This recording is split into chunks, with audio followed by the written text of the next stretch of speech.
Hi everyone, my name is Pavan and I am a lecturer of Satyam College of Polytechnic in Kodar. So in this lecture we will discuss about the foundations, its definitions, main concept and purposes. So let's start with the foundation definition. The portion of a structure which transmits the load from the superstructure to the underlying soil is referred as foundation.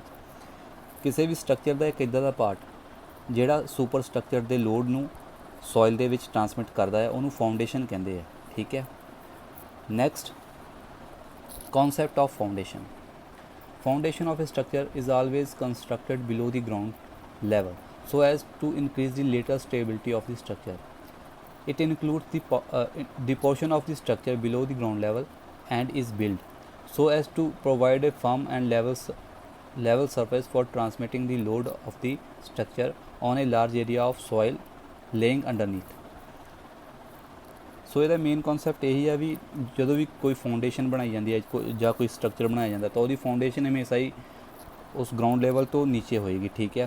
ਅਤੇ ਉਸ ਦਾ main motive ਇਹੀ ਹੁੰਦਾ ਆ ਵੀ ਜੋ ਵੀ super structure ਦਾ load ਆ ਉਹਨੂੰ ground ਦੇ ਵਿੱਚ ਈਜ਼ਲੀ ਟਰਾਂਸਮਿਟ ਕੀਤਾ ਜਾ ਸਕੇ। ਅਤੇ ਜਿਹੜਾ ਫਾਊਂਡੇਸ਼ਨ ਬਣਾਉਣ ਵਾਸਤੇ ਸਰਫੇਸ ਹੁੰਦਾ ਆ ਉਹ ਸਰਫੇਸ ਲੈਵਲ ਰੱਖਿਆ ਜਾਂਦਾ ਹੈ, ਠੀਕ ਹੈ। ਸੋ ਇਹਦਾ ਮੇਨ ਕਨਸੈਪਟ ਇਹੀ ਆ ਵੀ ਕਿਸੇ ਵੀ ਸੁਪਰ ਸਟਰਕਚਰ ਦੇ ਲੋਡ ਨੂੰ ਧਰਤੀ ਦੇ ਵਿੱਚ ਟਰਾਂਸਮਿਟ ਕਰਨ ਵਾਸਤੇ ਫਾਊਂਡੇਸ਼ਨ ਬਣਾਈ ਜਾਂਦੀ ਹੈ। Next, purposes of foundations. So first one is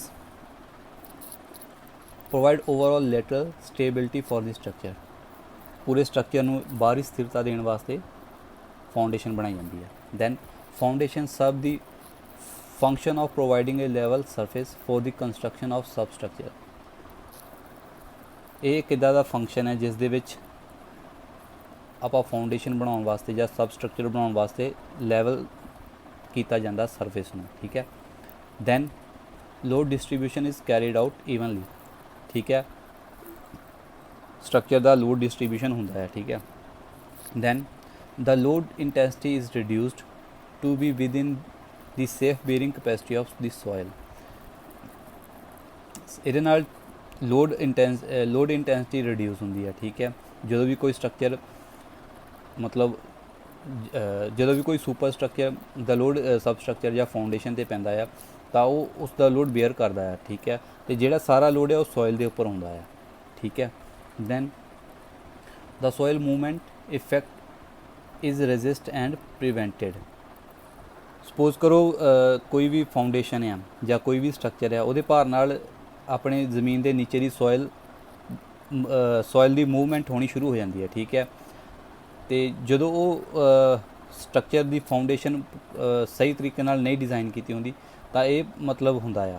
so ਇਸ ਕਰਕੇ ਫਾਊਂਡੇਸ਼ਨ ਹਮੇਸ਼ਾ ਹੀ ਸਹੀ ਤਰੀਕੇ ਨਾਲ ਅਤੇ ਸਹੀ ਡਿਜ਼ਾਈਨ ਨਾਲ ਬਣਾਉਣੀ ਚਾਹੀਦੀ ਹੈ, ਠੀਕ ਹੈ, ਤਾਂ ਕਿ ਧਰਤੀ ਦੇ ਨੀਚੇ ਜਿਹੜੀ ਸੋਇਲ ਆ ਉਹ ਮੂਵ ਨਾ ਹੋਵੇ, ਠੀਕ ਹੈ। Then scoring and the ਅੰਡਰਮਾਈਨਿੰਗ issue R solved by the construction of foundation. Foundation ਬਣਾਉਣ ਨਾਲ ਧਰਤੀ ਦੇ ਨੀਚੇ ਮਤਲਬ ਸਕੋਰਿੰਗ ਅਤੇ ਅੰਡਰਮਾਈਨਿੰਗ ਦਾ ਇਸ਼ੂ ਘੱਟ ਹੋ ਜਾਂਦਾ ਜਾਂ ਸੋਲਵ ਹੋ ਜਾਂਦਾ। ਅੰਡਰਮਾਈਨਿੰਗ ਮਤਲਬ ਜਦੋਂ ਆਪਾਂ ਮਾਈਨਿੰਗ ਜਾਂ ਖੋਦਦੇ ਹਾਂ ਨਾ, ਠੀਕ ਹੈ, ਉਹ ਖਤਮ ਹੋ ਜਾਂਦਾ, ਸਕੋਰਿੰਗ ਹੋ ਜਾਂਦੀ ਖਤਮ, ਠੀਕ ਹੈ।